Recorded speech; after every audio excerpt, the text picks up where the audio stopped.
sou a Beatriz Salles, aluna orientanda da professora Fabiola. Participei do programa PIBIC com o projeto Formulação de Fluidos de Perfuração de Petróleo a partir de sistemas microemocionados utilizando tensoativos iônicos ou não iônicos. E o projeto visa minimizar os impactos ambientais causados pelos fluidos de perfuração, sendo necessário reduzir o nível de toxicidade de seus componentes. E para tal, investir em fluidos de perfuração de petróleo à base de sistemas microemocionados é bastante promissor. E com isto, as ODS vinculadas a este projeto são a de Indústria, Inovação e Infraestrutura e a de Produção e Consumo Responsáveis. Mas afinal, o que são as microemulsões?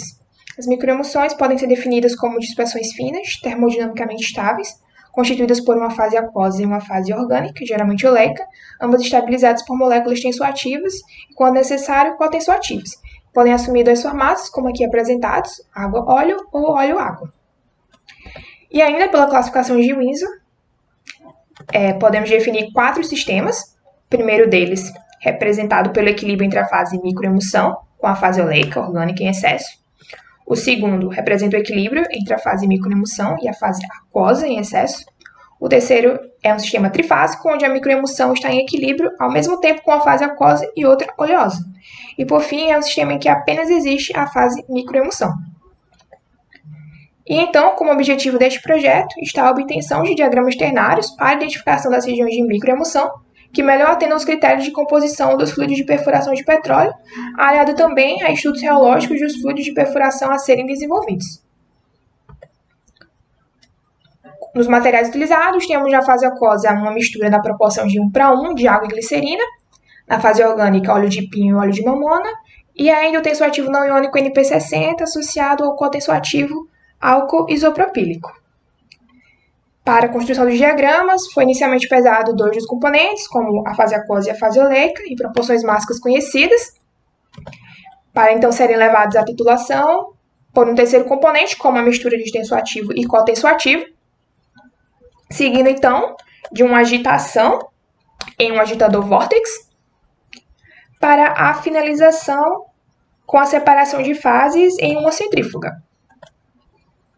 E então, ao fim desse processo, foi calculada a fração mássica das 3 fases, oleosa, aquosa e a de tensoativo cotensoativo, segundo essas equações aqui mostradas, em que relacionam a razão entre a massa de cada substância com a massa total do sistema.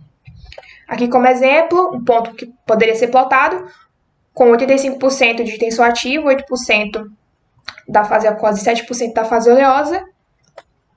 Chegaremos a este ponto no diagrama como exemplo.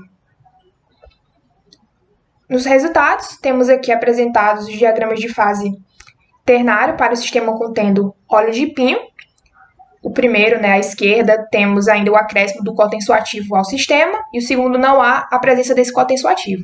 A região de microemulsão é a que está acima da curva, e pode-se ver que é evidente que a adição do cotensoativo causou um aumento significativo da região de microemulsão.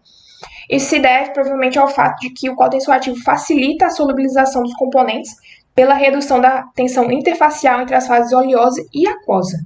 E o mesmo resultado foi constatado também para os diagramas do sistema contendo óleo de mamona. E ainda pode-se fazer uma comparação entre os óleos em si, em que a maior região de microemulsão foi encontrada nos sistemas de óleo de pinho. Isso pode-se ser a estrutura dos principais componentes de cada óleo.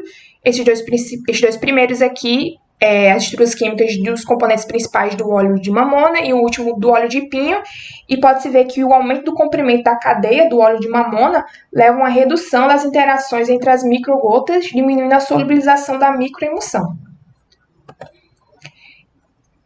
Aqui temos as curvas de viscosidade para o óleo de pinho e o óleo de mamona, respectivamente, bem como as curvas de fluxo para ambos os óleos, e foi possível constatar que tanto o óleo de pinho como o óleo de mamona são sim fluidos newtonianos em todas as temperaturas avaliadas.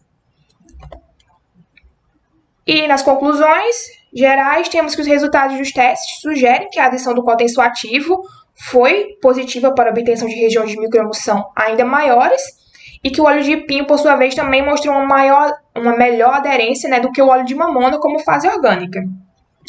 E para tal, a melhor classificação para a seguinte formulação de fluidos de perfuração de petróleo foi exatamente esse sistema, em que temos o óleo de pinho, o tensoativo NP60 associado ao cotensoativo álcool isopropílico.